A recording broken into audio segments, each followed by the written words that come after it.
Bom, então, boa noite. Iremos, na aula de hoje, na disciplina de tópicos especiais, atualmente chamada tópicos especiais, no futuro, quem sabe, modelagem e simulação, em outra época, pesquisa operacional B, fazer uma revisão da probabilidade. Tá? Muito bem. Por que era chamada de pesquisa operacional B? Porque ela está intimamente ligada com a pesquisa operacional. Os livros de pesquisa operacional mais completos, como o nosso livro-texto, que é o TARRA, ele tem justamente essas duas abordagens. Tanto a abordagem da otimização, que é a lá da pesquisa operacional, da programação linear, como também conteúdos de simulação, que aí é justamente o que a gente tem que aprender, que é probabilidade, introdução aos processos estocásticos, teoria das filas e modelagem. Ambas, de certa forma, dizem respeito a pesquisa operacional, conhecido também como a ciência do melhor. Então aqui a gente vai justamente fazer uma revisão de probabilidade, e introdução aos processos estocásticos nesses 3 primeiros encontros, ou 4 primeiros encontros que teremos. Tá? Considerando que vocês já devem ter tido algum contato com probabilidade, a nossa abordagem vai ser mais instrumental do que teórica, deduzindo fórmulas, e muito algébrico, no sentido assim de uma exigência de matemática ou algébrica maior. Então nós iremos seguir esse sumário aqui. Falar um pouco do espaço amostral, do que é estatística, o que é probabilidade, falarei das variáveis aleatórias, falarei aqui das distribuições de probabilidade discreta e contínua e as medidas de tendência central e de dispersão. Então vamos lá. O que é o tal do espaço amostral, Espaço amostral, Então, vamos lá. A probabilidade trata de resultados aleatórios de um experimento. A conjunção de todos os resultados possíveis é denominado espaço amostral. E um subconjunto do espaço amostral é conhecido como evento. Tá? Então a gente tem 3 conceitos aí: experimento, espaço amostral e evento. Quando acontece alguma coisa na probabilidade da estatística, chamamos de experimento. Quando buscamos falar de todos os resultados possíveis, é o espaço amostral. Quando estamos falando de algo que nos interessa, ou algo que nós estamos estudando, em particular, chamamos de evento. Então, vamos pegar aqui. Como ilustração, os resultados do lançamento de um dado de 6 faces são 1, 2, 3, 4, 5 e 6. Então, o conjunto 1, 2, 3, 4, 5 e 6 define o espaço amostral associado.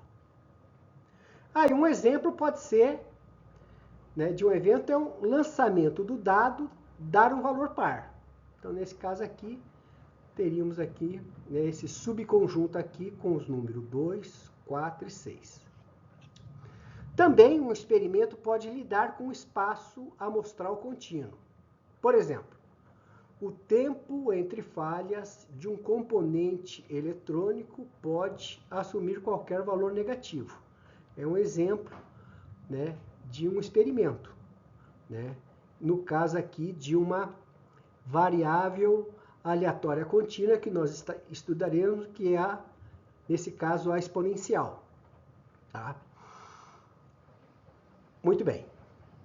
Também, se um evento ocorrer N vezes, em um experimento de N tentativas, então a probabilidade da ocorrência do evento é definido pela relação M, que diz respeito ali ao número de tentativas, né, ou a dimensão das tentativas, dividido por N, que são todas as possibilidades, né, ou o espaço amostral.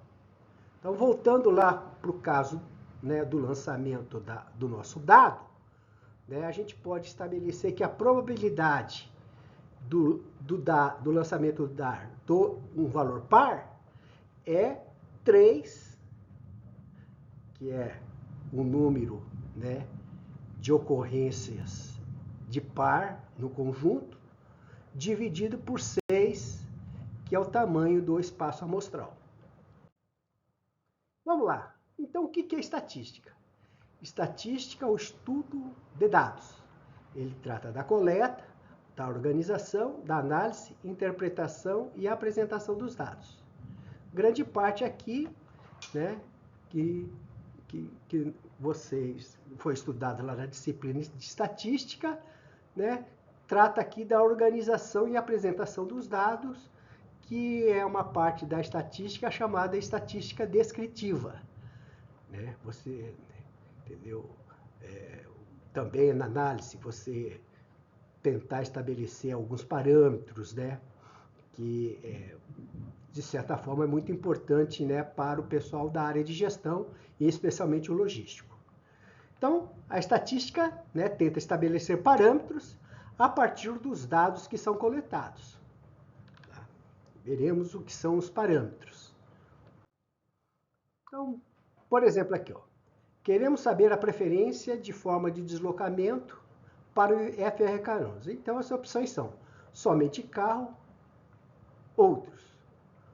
Quantas pessoas usam somente carro para vir a Canoas? Aqui a gente tem um caso, né, de uma, né, estatística descritiva, tá certo?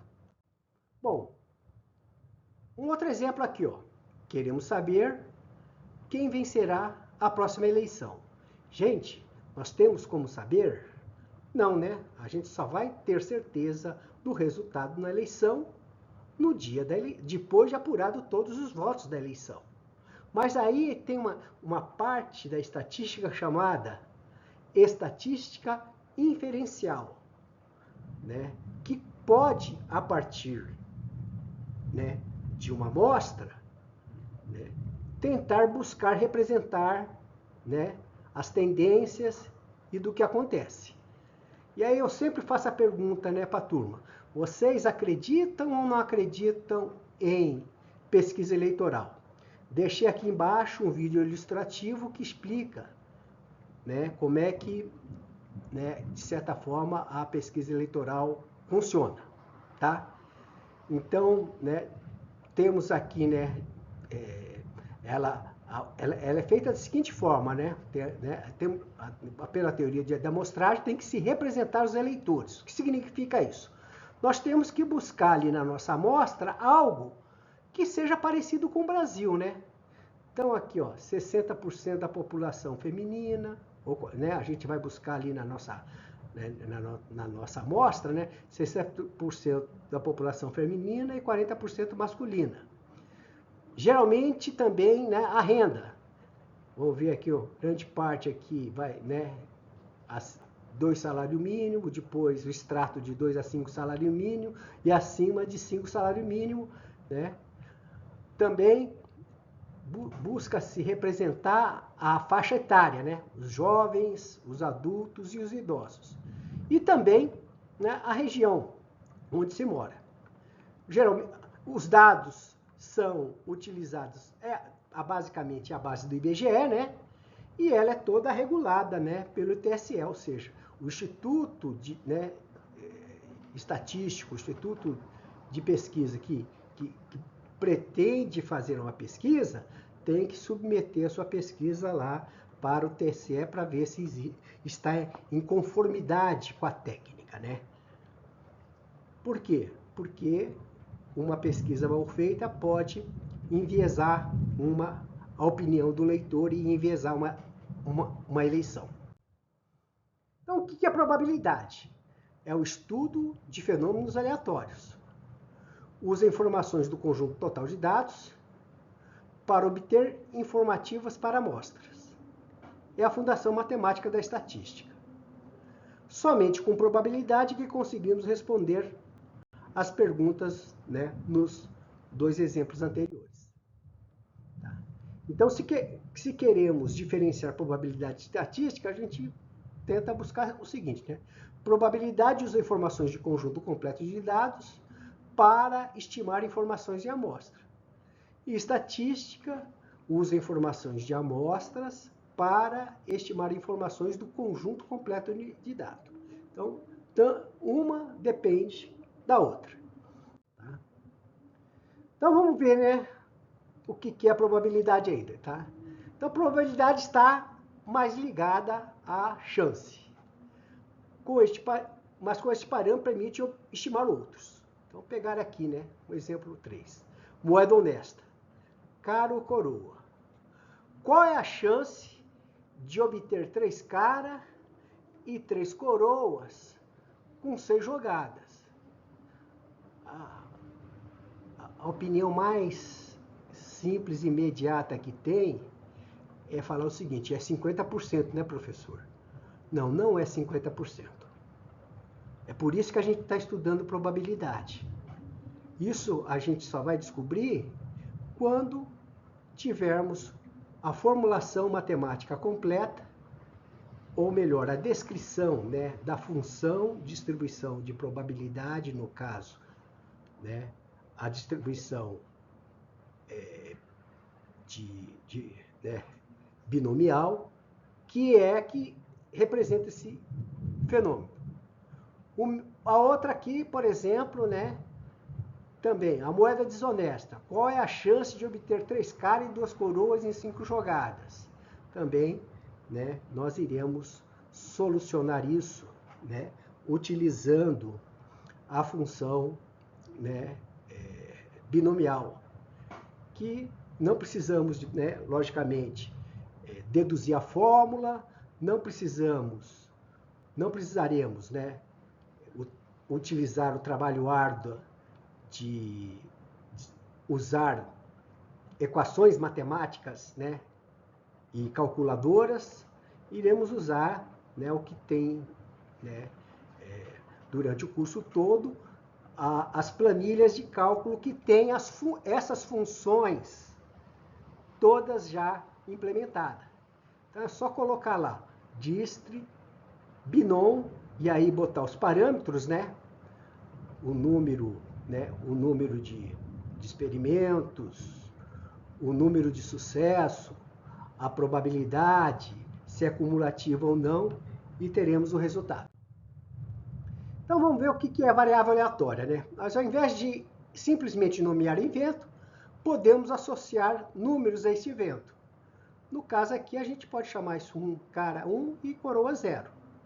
Ao fazermos isso, estamos associando variáveis aleatórias a eventos. Isso ampliará em muito a representação, né? Trataremos agora aqui das leis da probabilidade. Quando a gente coloca assim a representação e, isso aqui é o mais, mas eu vou chamar aqui de ou, representa a união, e ou f. E esse símbolozinho de multiplicação que eu vou falar, e, representa interseção, e f. Aqui ocorre um ou ocorre outro. E aqui ocorre ambos mutuamente, né? Dizemos que um evento é mutuamente exclusivo se não houver interseção entre eles, isto é, a ocorrência de um evento impedir a ocorrência do outro. Ou ocorre um ou ocorre o outro. Por exemplo, em uma sala de aula, o evento é o aluno ter a matrícula par e F, o aluno ter a matrícula pi. Neste caso, são mutuamente exclusivos. Não tem como, né, o aluno ter a matrícula par e a matrícula ímpar. E nós temos aqui, tá certo? A probabilidade de E ou F, ela vai ser, né, a união dos dois conjuntos, ou, no caso, quando mutuamente exclusivo, ou vai ser a união dos dois conjuntos, descontado a parte que intersecciona esses dois conjuntos. Bom, a lei da probabilidade condicional. Dado dois eventos, com probabilidade de F maior de zero, a probabilidade condicional de E, dado, aí é dado, ou visto, ou sabendo que F é dada pela ração. Então, a gente fala justamente probabilidade de E dado F, ou probabilidade de V é E visto F. Então, vamos lá. Probabilidade de E dado F é igual a probabilidade de EF dividido pela probabilidade de F. Se E for um subconjunto de F, então a probabilidade de EF é igual à probabilidade de E. E neste caso, a probabilidade de EF é a probabilidade de E multiplicado pela probabilidade de F. Então vamos pegar um exemplo didático aqui. Ó. Você está participando de um jogo na qual outra pessoa está lançando um dado.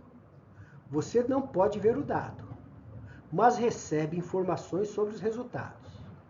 Sua tarefa é prever o resultado de cada lançamento. Determine a probabilidade de um resultado ser 6, visto que lhe informaram que o dado deu um número par.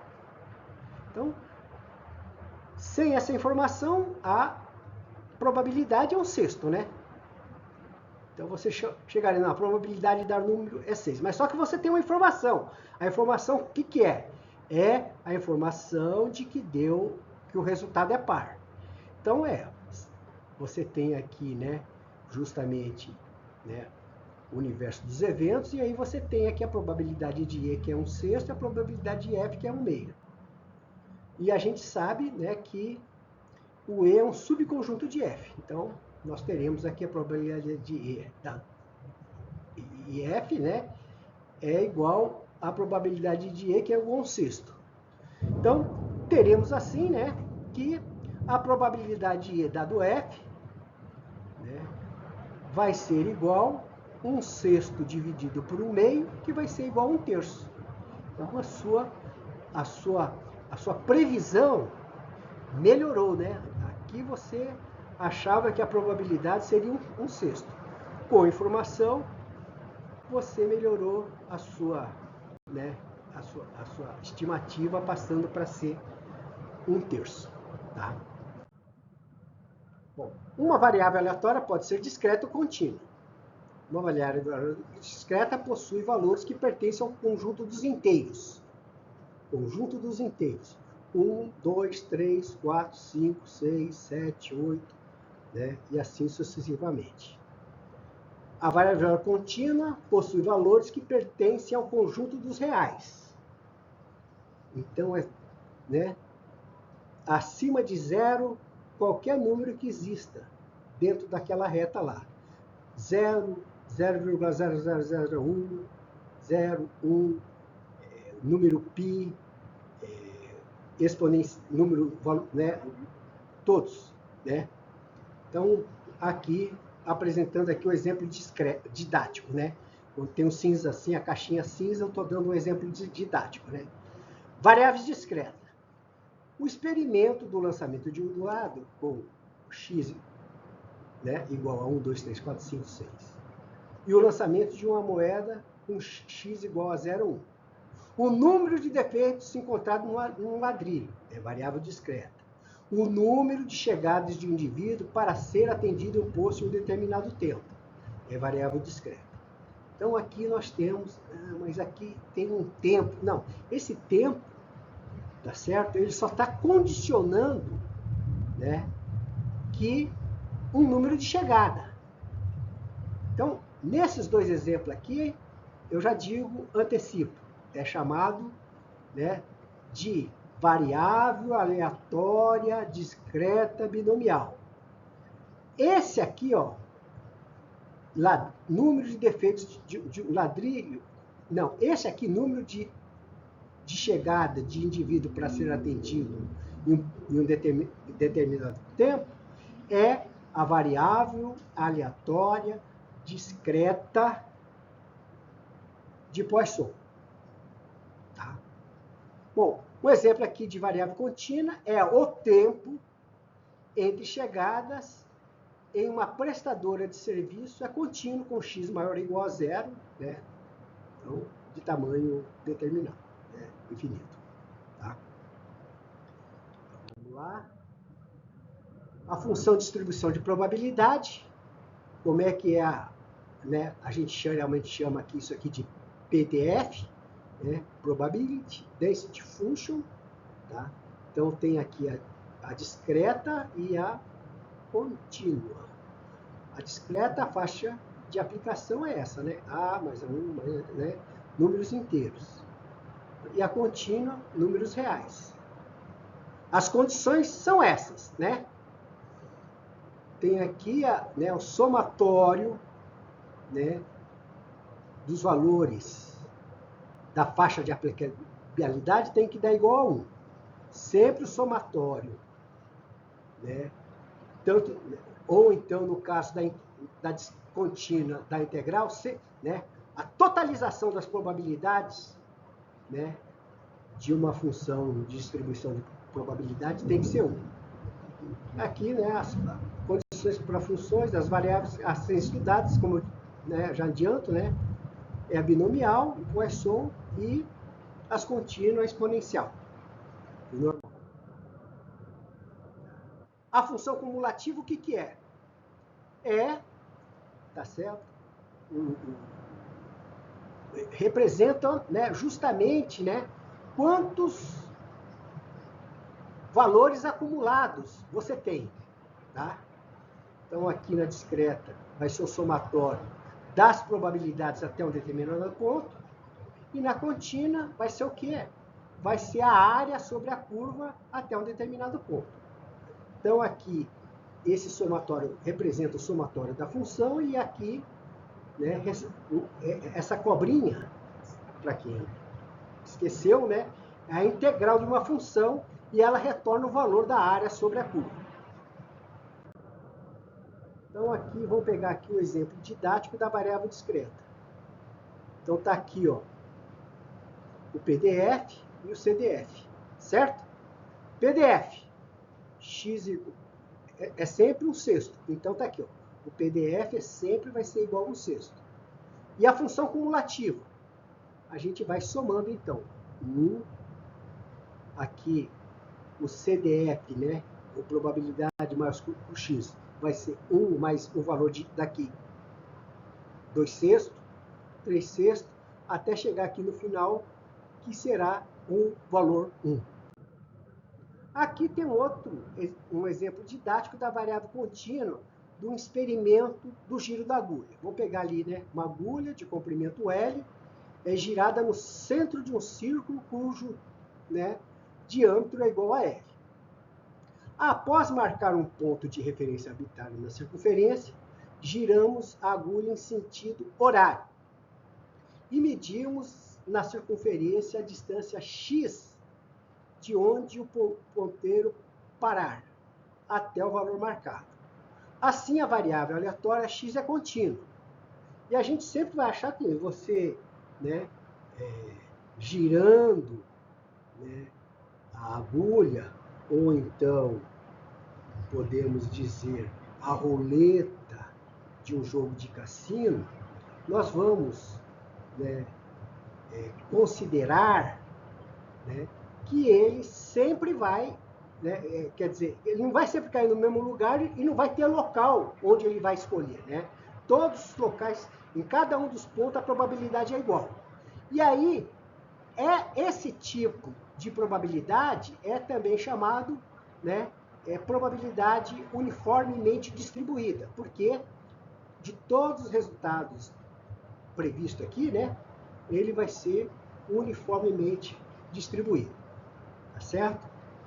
E aqui né, a gente vê aqui, né, se a gente for o CDF, né, vai ser justamente, né, a integral dessa função, que vai ser né, representada, né, por esta curva aqui. Perfeito? Muito bem. Então, vamos dar continuidade. Tá? Aqui vamos falar um pouco, então, né, de valor esperado, né, ou média ponderada, expectância, esperança, que é a medida de tendência central. Ela é dada por essas equações. No caso da discreta, é o valor da variável aleatória multiplicado pela sua probabilidade e o somatório dela. No caso da contínua, é o valor da variável aleatória multiplicada pelo PDF e a sua integral. Então, vou pegar aqui o exemplo didático, né, do lançamento do dado. Então, a PDF é px igual a 1 sexto para x igual a 1, 2, 3, 4, 5, 6, né? Então, a esperança vai ser o quê?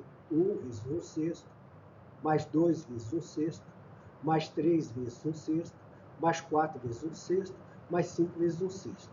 Fazendo o somatório todo, nós teremos 3,5. E no caso aqui agora, da contínua. Então, nós temos, né, que fazer justamente aquela integral de 0 até π, né? No caso ali, né, de x, né, a função é essa, 1 sobre π, né? 1 sobre π, né? X vezes 1 sobre π dx. Aqui a integral, né, de uma função x dx é x ao quadrado sobre 2, né? Que substituindo aqui os valores, nós teremos aqui 1,57 polegadas. O desvio padrão. Muito bem. O desvio padrão, tá, é dado por essa equação. É o desvio, né? Por isso que é padrão, né? É o x menos a esperança de x ao quadrado dividido por px. E de forma análoga aqui, também para a variável discreta. Então, nós podemos também reinterpretar a variância pelo desvio padrão, que é a raiz quadrada da variância.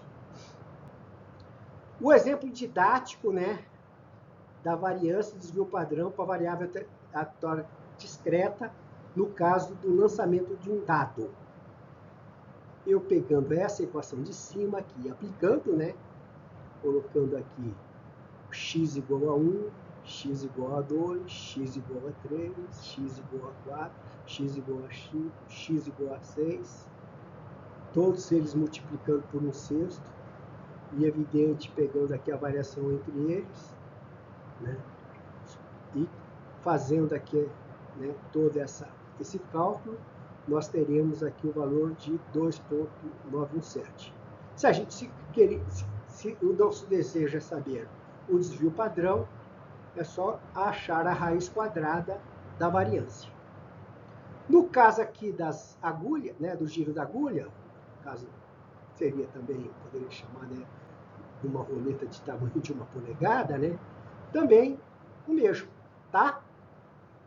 X menos 1,57, 1 sobre π, dx, teríamos esse valor se fôssemos integrar, tá certo?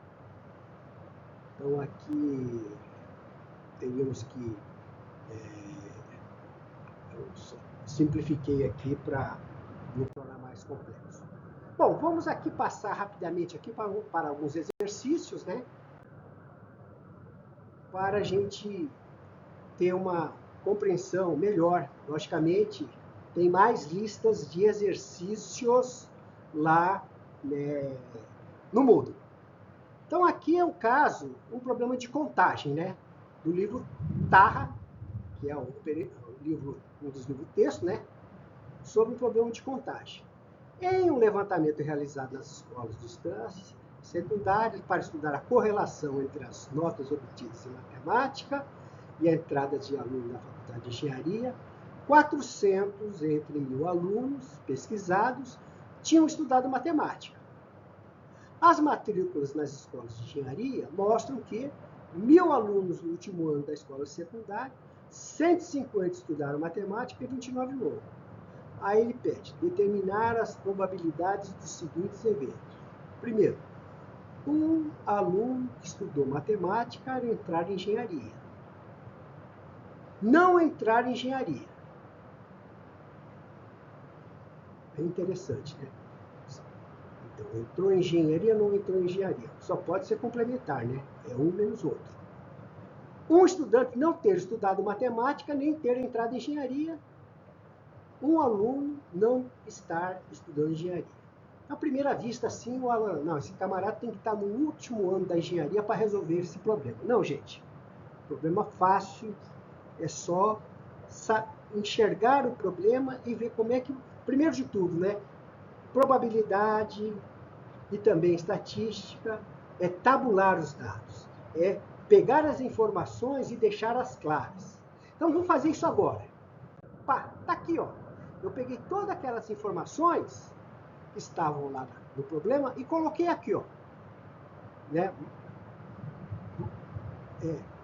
Entrou em engenharia e estudou matemática. Perfeito? Sendo que a primeira informação foi essa. Né? A primeira informação é que tinha 1.000 alunos. Segunda é que, né, você tinha lá 400 alunos que estudaram matemática, sendo deles 150, né, foram para engenharia. Tá? Aí também, né, você tinha que 29 não, né, foi para engenharia e não estudou matemática. Então, né, o que está em verde são informações. E os laranjinhas são as informações que nós iremos levantar para responder as nossas questões. Então, se aqui tem 150, aqui tem 400, aqui vai ter 250. Né? O mesmo aqui, ó. Se tem 150 aqui, 129, a soma de engenharia é 179. Tá certo? E no caso aqui também, né, quem não estudou matemática é 600. Podemos depois aqui, completando aqui justamente a nossa tabela, e aí nós temos condições de responder a todas as questões. Primeiro, estudou matemática e entrou em engenharia, ou seja, uma união. Então tá aqui, ó, 150 dividido por 1.000. Estudou matemática e não entrou em engenharia. Estudou matemática e não entrou em engenharia. Tá aqui, ó, 150 dividido por 1.000. Não estudou matemática e não está na engenharia. É esse número aqui dividido por 1.000. Não fez engenharia. Está aqui, dividido por 1.000. Tá? Agora, também outro tipo de problema de espaço amostral tratando de contagem. Um dado de 6 faces não viciadas é lançado 2 vezes. Se E e F representarem os resultados de 2 lançamentos, calcule as seguintes probabilidades. Ele quer saber a soma de E e F ser 11, ser par, ser ímpar e maior do que 3, né, com diversas questões aqui. Vamos lá. Está aqui. Então vamos, né, criar aqui uma tabela onde iremos representar todas as somas possíveis. Então, primeiro, a soma de E e F ser 11. Então, nós temos aqui o que? O nosso espaço amostral representado por 36 números. E aí vamos ver o evento. O evento é ser 11. Então, tem 2 eventos entre 36 que dá 1/18. Aí, ser par. Aí, se a gente for aqui contar a quantidade de resultados pares, vai dar 18 dividido por 36, que vai dar 1/2. A soma de E ser ímpar e maior do que 3. Então, vamos ver. E e F é ímpar e maior do que 3. Ímpar e maior que 3. 1, 2, 3, 4, 5, 6, 7, 8, 9, 10. 11, 12, 13, 14, né? 15, 16. Então vai ser 16 em 36. Ser par menor do que 6 e ser ímpar maior do que 1. Ser par menor do que 6. Né? Esse, na realidade, aqui é o E, né? Então a gente vai dizer que o E é esse daqui, né?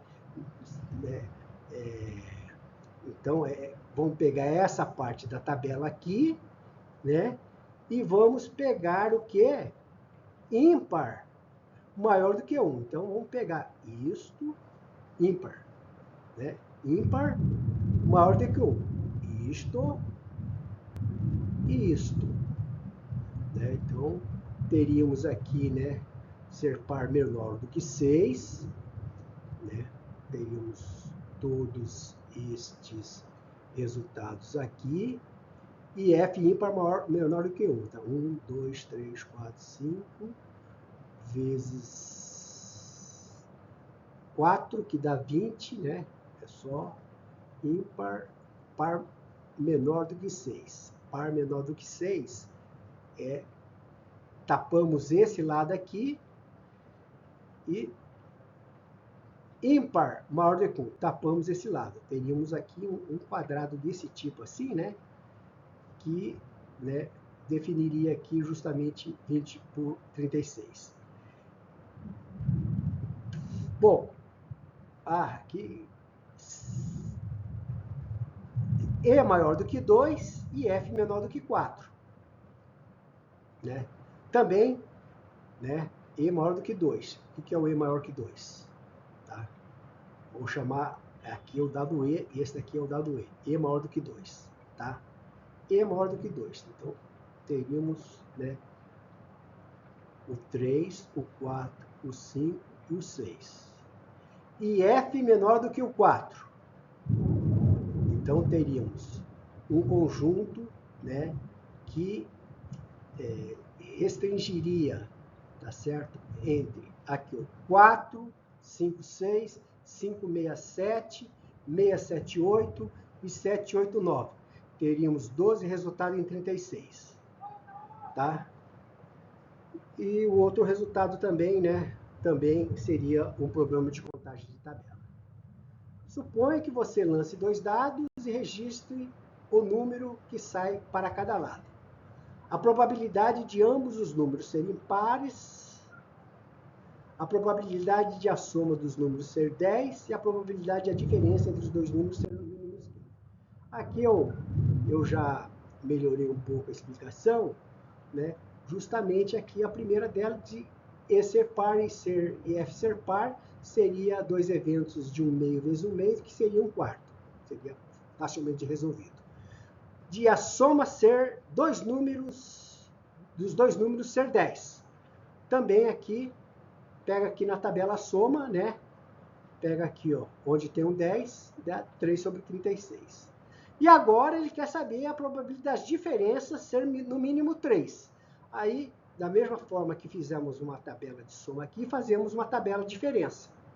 E procuramos aqui, né, os números, né, onde a diferença é no mínimo 3.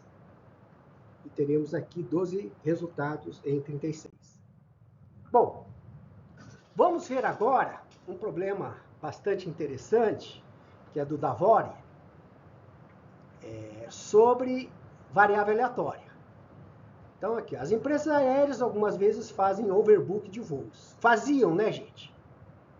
Que depois da informatização das linhas aéreas não faz mais. Vamos voltar, né, para antes da década de 90, tá? Que você comprava passagem e não sabia que ia embarcar, tá?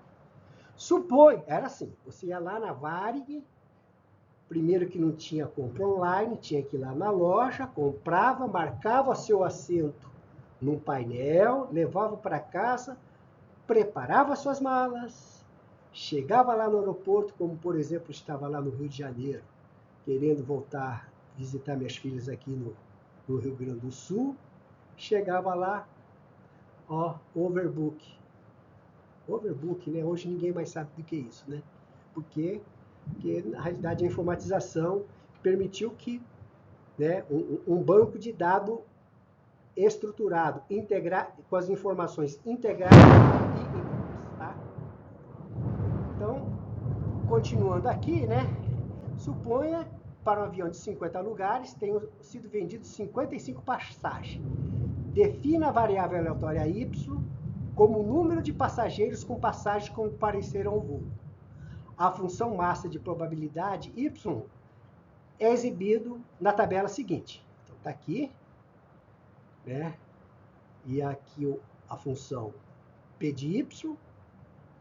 Aqui, na realidade, é um P de y maiúsculo, tá, gente? Esse x aqui tá, né? Aqui é a função cumulativa. A função cumulativa está aqui, certo? Então, vamos lá, né? Então, tá aqui os dados, né? Qual a probabilidade de... Então, a primeira pergunta é assim, qual a probabilidade de que o voo acomode todos os passageiros que comparecerem? Então, probabilidade a gente vai olhar onde? Aqui na função cumulativa, né, de distribuição, né? Então, quando, né, 50, né, quando chegar no 50, nós temos aqui, né, 0,83, que dá 83%. Qual a probabilidade de nem todos os passageiros que comparecerem serem acomodados?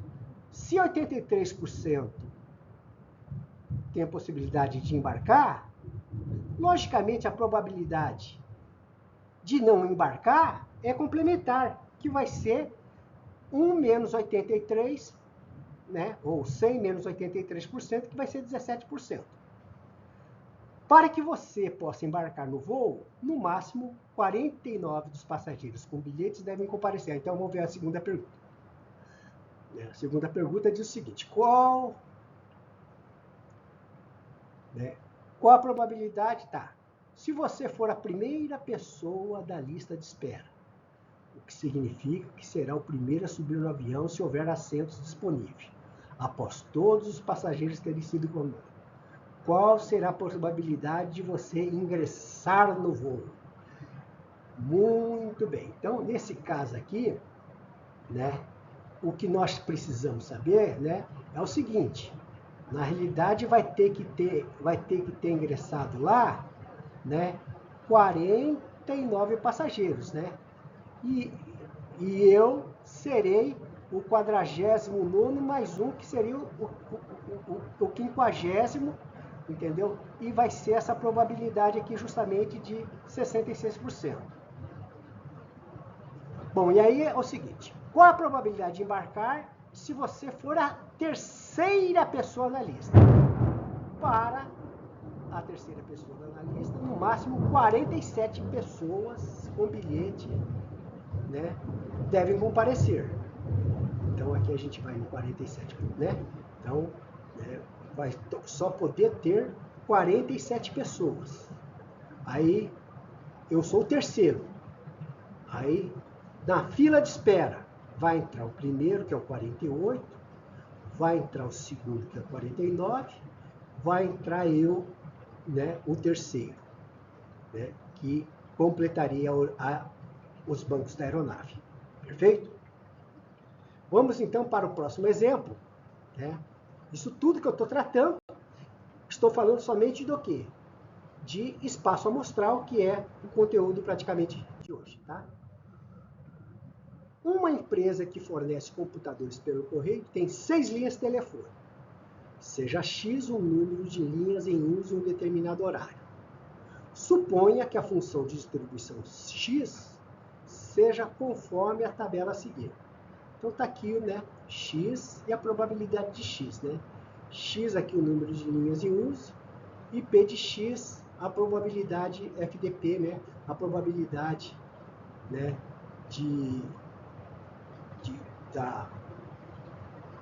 dos telefones, né,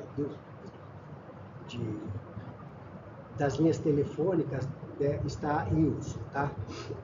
O número de linha, né, e a probabilidade de estar em uso. Então, calcule a probabilidade em cada um do seguinte caso. No máximo, 3 linhas estão em uso. No máximo 3 linhas? Então, x menor ou igual a 3, certo?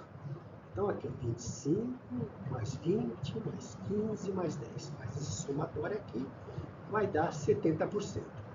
Pelo menos 3 linhas em uso. Se é pelo menos, né, 3 linhas estão em uso, né? Não. Menos de 3 linhas estão em uso, perdão. Menos do que 3 linhas estão em uso, menos é 20 mais 15 mais 10. Que aí a probabilidade é x menos 3, que é 45%. Pelo menos 3 linhas estão em uso. Pelo menos. Então, pelo menos 3, né? Então, é o 3, ou 4, ou 5, ou 6. Então, 25 mais 20 mais 6 mais 4, né, que vai dar 55%. Aqui, entre 2 e 5 linhas inclusivas estão em uso. Entre 2 e 5 inclusivas estão em uso. Então, aqui é 20, mais, né, 20, mais 25, mais 4, 20, mais 25, mais 20, mais 6%. Tá. Muito bem. E aí depois, né, entre 2 e 4 linhas inclusivas não estão em uso. Entre 2 e 4. É pegar o 2 e o 4 e somar os que estão fora, né? Inclusive o 2 e 4, né? Que vai dar justamente, né, no caso aqui, 65%. Tá? Muito bem. Então, né? E finalmente aqui pelo menos 4 linhas não estão em uso, né? Que seria aqui, né, o caso da probabilidade de x ser menor ou igual a 2. Vamos lá. Aí depois aqui já tem alguns exemplos mais matemáticos, né? O número de linhas de unidades necessárias de um item x é discreto. Tá? A probabilidade px é diretamente proporcional ao número de unidades. Aí eu quero, né, determina a PDF e a CDF de x e apresente os gráficos. Então tá aqui, né? A PDF é essa. Então eu vou aqui, a PDF ela tem essa função aqui, ó, P de x vezes kx. E ela varia entre 1 a 5. E eu sei que o somatório de P1 e Px, de 1 a 5, é igual a 1. Então aqui eu vou lá, represento, né, 1, né, 1, né, eu represento aqui, né, somatório de 1 até P5 vai dar K, que multiplica aqui, né,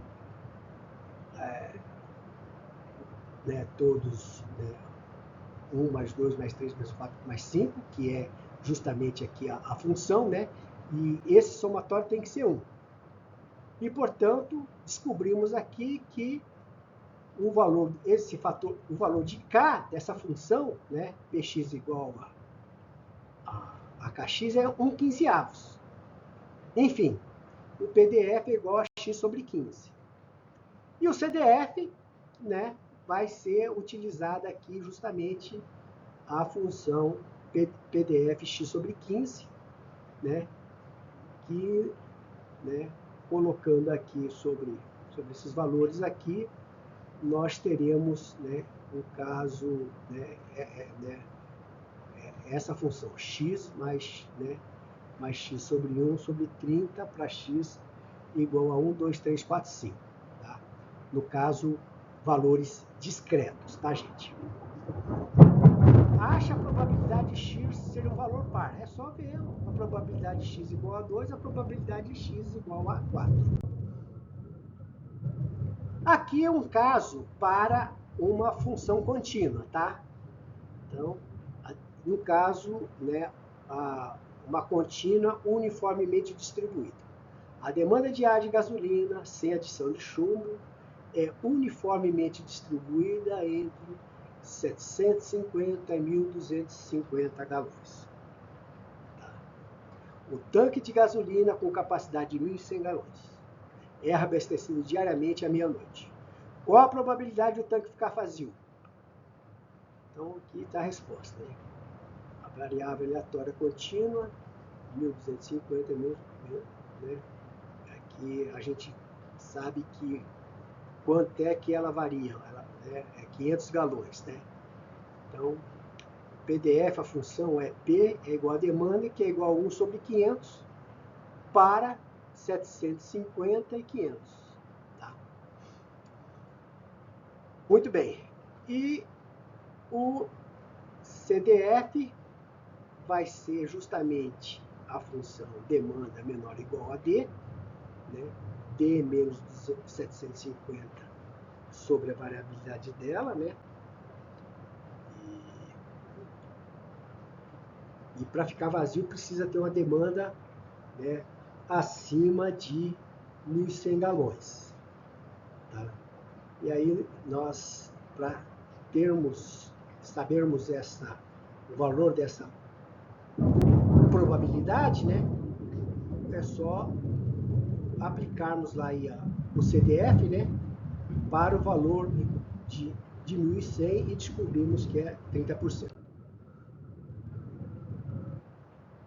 Calcule a média variância aleatória da função aqui kx, né?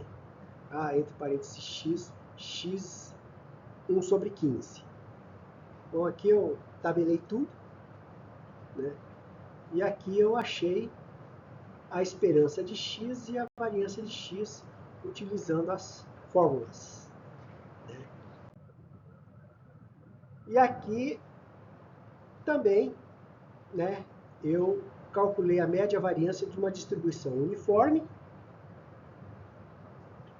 né? Pode ser o giro da agulha, esvaziamento do tanque, que elas possuem, né, esse tipo de formulação aqui, ó. FdP, que vai ser um F de x, né, 1 sobre B menos A. Tá? E aí iremos justamente, né, calcularmos aqui a esperança de x, né, através dessa integral. Bom, nós não iremos calcular, né, esperança de x, equacionamentos de esperança de x, nem variância de x. Tudo isso já tem funções no Excel para fazermos esses cálculos. Eu só estou, de certa forma, aqui fazendo uma revisão. Tá? Bom, e a próxima aula nós iremos tratar de variáveis aleatórias. Tá? Então, é isso daí.